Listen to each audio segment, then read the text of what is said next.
Jimmy from Hedwig Village has a question about a new pool. Well, and an outdoor kitchen. He wants to build it like this. Now, that's what you need in your backyard. I'm gonna hurt you. Where's your wife? I want to show you this picture. I'm gonna That's hurt nice. you. I'm gonna hurt you. All right. Now this is just an artist. Obviously, nobody's pool looks this good because he would be living on the plains there with no neighbors. Excuse me. If he calls Watts Pool Company, it'll look that good. Well, it will, but I'm just talking about around it. I mean, there's going to be a house around it and all that. Yeah, I know. It's perfect grass everywhere. It's like I love these people who build these tropical pools, and right behind the palm tree is some kid's window in the house next door. But anyway.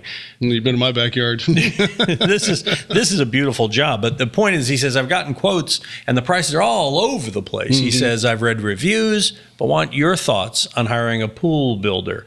I realize that prices will vary greatly depending on size of the pool, the upgrades and appliances I'm going to put in. But if you were presented with this, Tom, how much would you expect to pay for this? $80,000. What? It's going to be more than that. I don't know. I mean, you're just showing me a picture, so I threw a number out there. But, no, but what it isn't, Charlie, it's not a $20,000 job like people think. No, it's not $50,000 job. A minimum pool, a good minimum pool is around $50,000. Now, I don't know what kind of grill he has or anything, but you're looking $80,000 up. I mean, it's just what it's going to cost. So if you have really low bids, you're dealing with the wrong people. Yeah. And don't put a nightmare pool in. Put a dream come true. Yeah, Watts Pool Company would be a person I would call. I'd get a full estimate. Just write down, and then you'll have something to go by. You can talk to some other pool builders. There's still some good ones in town, but you got to be careful. There's a lot of bad ones. Yeah, so be very careful. The thing about this drawing, and I don't know where you got this drawn, but no, I mean, no offense, Jimmy. I mean, but you're in Hedwig Village, and so I assume you've got the coin. If you're living in Hedwig Village, you've got the coin to buy a good pool. Okay, but the point of this thing is, it's such an idyllic illustration. Pool building and air conditioning installation have something in common.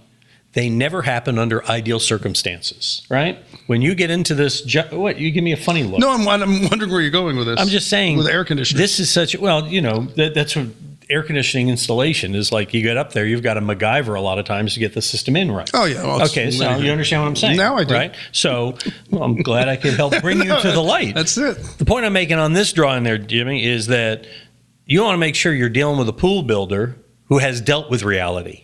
And this is an idyllic drawing, but I don't know if it takes into all the realities of Hedwig Village. It's one of the few places in Houston where we have rolling ground. And are they taking that into account in your pool and all the other things they're going to encounter? And I think that's the reason we're talking about Watts, is because they build in that area a lot, and they understand that area. Yeah, you have a structure issue with pools. You have a major beam across the top, and then you have a steel schedule, which is really intricate to keep that pool in the ground and keep it together. So there is a difference in the structure of a pool that nobody ever sees when it's all done. It's only when they're building it, and it really does make a big difference. I think we've all learned a lot here today. Yes. Would you like to learn more? Send us your questions at HomeShowRadio.com under the Ask Tom tab.